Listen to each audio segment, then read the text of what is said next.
আবু বকর এমন বিনয়ী মানুষ, হযরতে আবু বকর মরার আগে আম্মাজান হযরতে আয়েশারে ডাকছে, ইন্তেকালের আগে ডাকছেন নিজের সন্তান আম্মাজান আমাদের আম্মা হযরতে আয়েশা রাদিয়াল্লাহু তাআলা আনহারে ডাকছে, ডেকে বলেন মারি আমার একটা ওসিয়ত, আমি মরে গেলে ওসিয়তটা পালন করবা।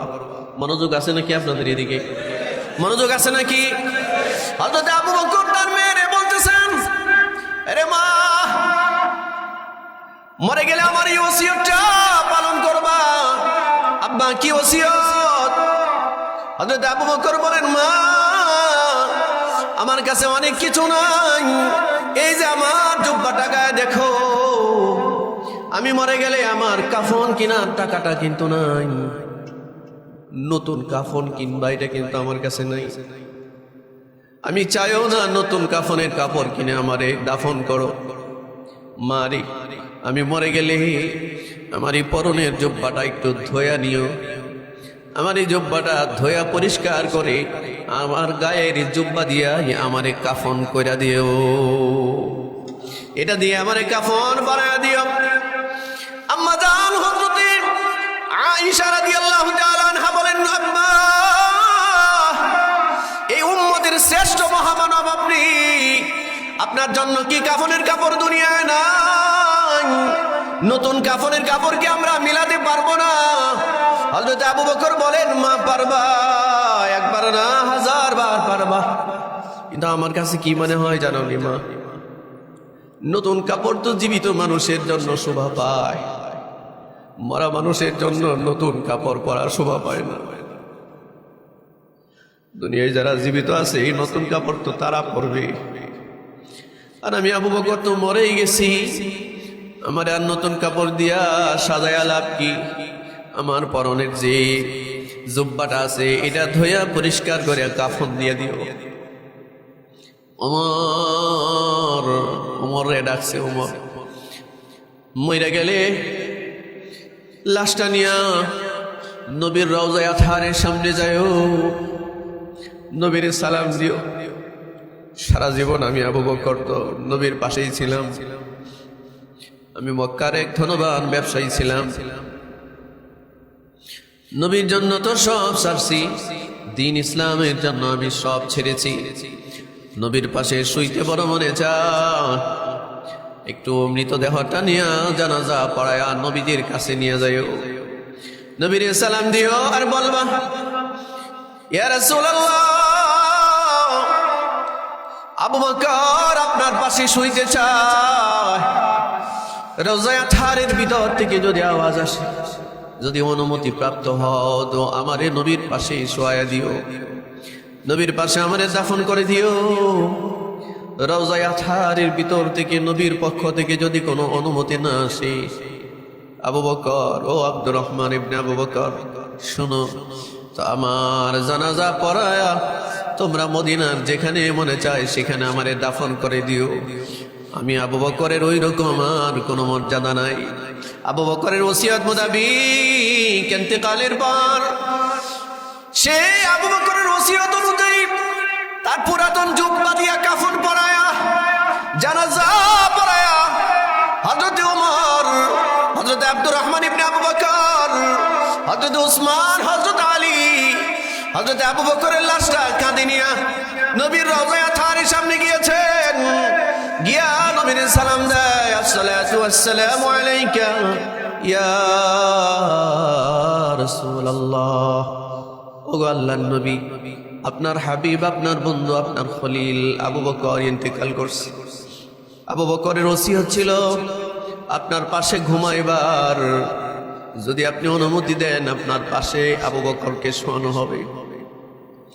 বর্ণনায় আসছে নবীজির রওজায়ে আতহারের যে কপাট আছে, কপাট যে তালা আছে, তালা হযরত ওমর আবু বকরের লাশটা কাঁধে নিয়ে নবীর রওজার সামনে গিয়া যখন সালাম দিছে, নবীজির রওজা দরজার সামনের কপাট অটোমেটিক খুলে গেছে, তালাটা খুলে গেছে। জোরে বলেন সুবহানাল্লাহ। দরজা খুলে গেছে, উন্মুক্ত হয়ে গেছে। ভিতর থেকে আওয়াজ আসছে, উদখুলুল হাবিব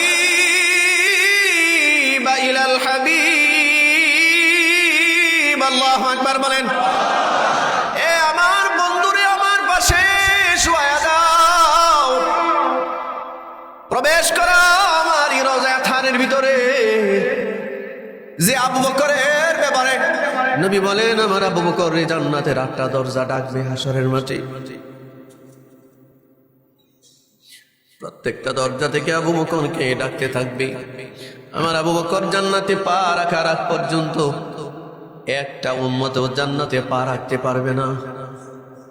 আবু বকরের এক রাতের আমল সারা উম্মতের সারা জিন্দেগির আমল বরাবর।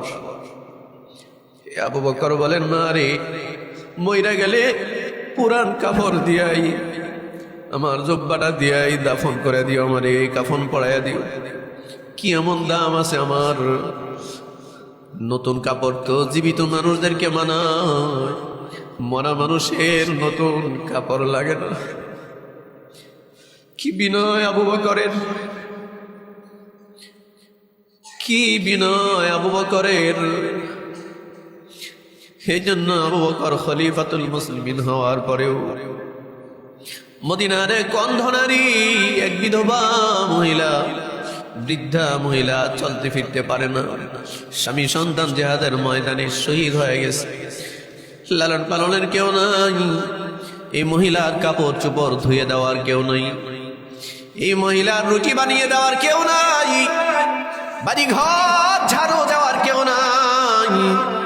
হযরতে আবু বকর খলিফাতুল মুসলিমিন হওয়ার পরেও হযরত আবু বকর সিদ্দিক রাদিয়াল্লাহু তাআলা আনহু প্রত্যেক দিন রাতের বেলায়, গভীর রাত্রি, হযরতে আবু বকর রাদিয়াল্লাহু তাআলা আনহু অন্ধকার রাত্রে ওই মহিলার বাড়িতে যাইতেন।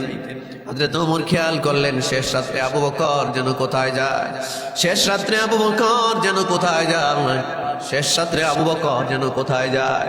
হযরত ওমর রাস্তার পাশে দাঁড়ায় লক্ষ্য করলেন, হযরত আবু বকর গভীর রাত্রে কাউরে কোনো কিছু না জানায় হযরত আবু বকর ওই বৃদ্ধা অন্ধ মহিলার বাড়িতে যায়, গিয়া জিজ্ঞাসা করে, মা, আপনার খাদেম আসছে, খাদেম কি কি লাগবে বলেন, আপনার কাপড় চোপড় যদি ধুয়ে দেওয়ার প্রয়োজন পড়ে আমারে বলেন, আমি কাপড় চোপড় ধুয়ে দেই, আপনার বাড়িটা আমি ঝাড়ু দিয়া দেই, আপনার জন্য আমি রুটি বানায়া দেই।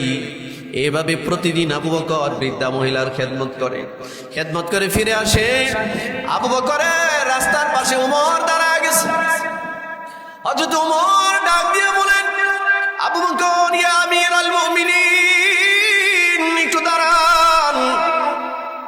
হযরত আবু বকর দাঁড় করায় বলেন, ও আমিরুল মুমিনিন, মনে মনে ভাবছিলাম আপনার সাথে আমার ইবাদতের একটা প্রতিযোগিতা হবে, কোনো একদিন হয়তো আপনার ইবাদতের চেয়ে বেশি না করলে অন্তত সমপরিমাণ চেষ্টা করব, কিন্তু না না না, আসলে আপনি আবু বকর, আসলে আপনি সিদ্দিক, আসলে আপনি জান্নাতি।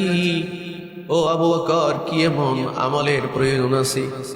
রাতের আধারে এই বিধবা মহিলার বাড়িতে গিয়া ঝাড়ু দেওয়ার কাজ কেন করেন? রাতের আধারে এই বিধবা রুটি বানায় দেন কেন?